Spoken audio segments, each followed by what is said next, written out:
check out this short clip from rapper Z-Ro from Houston. I grew up on Z-Ro, man. For me, he was like a Tupac. You know, he spoke about real things. He spoke about pain. He spoke about how to serve God even. He talked about Christ with songs like If I Could Be Like Jesus. So I was on it from a youngin'. I was on Z-Ro. Here, you know, and excuse the language, it's some cuss words, but I was encouraged by the fact that Z-Ro, what caused him to stop drinking lean, and if you're a Z-Ro fan, you know he was, you know, I can't leave drink alone, right? That's him. Some event caused him to make a 180. He repented from drinking lean, and I think we can learn from this as believers when it comes to the fear of the Lord. Roll the clip. And right at that moment, I tried to say something, and I just seen my hand do that. Like I wasn't unconscious or nothing. I looked at my shit, and I couldn't move my shit. Then I tried to say, what the and ain't none of this shit work over here. Oh, shit. And then I was out of there.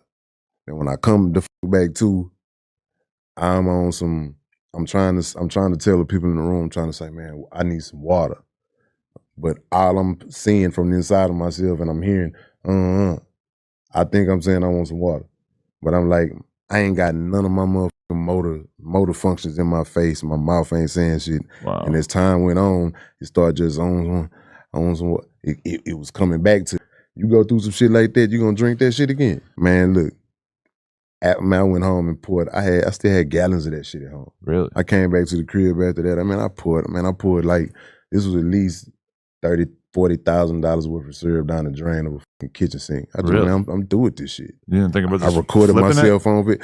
I ain't want to fuck with it at all. Really? Because I think even fucking with it would have made whatever or whoever allowed me to stay here be like, all right, you fucking with me for real? Right. I don't even want to touch that shit.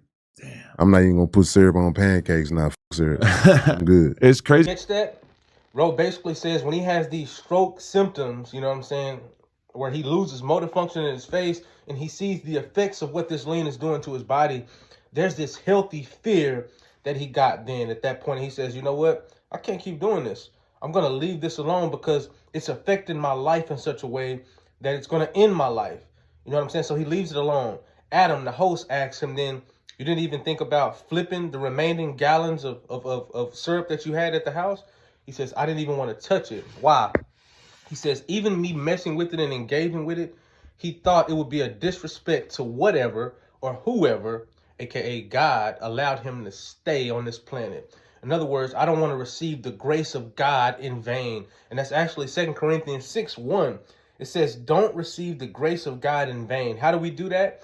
It's when we acknowledge the kindness and grace of God and the fact that he gives us something we don't deserve, i.e., he saves our life, and then we live in a way that's ungrateful to him. Z-Ro says, I'm not messing with lean anymore because whatever or whoever saved my life. And that's the only reason I'm still living. As Christians, do we live like that? When we wake up in the morning, do we look at that cross on a daily basis and say, Father, help me to stay on course today, to walk that narrow path, because I don't want to disrespect your grace.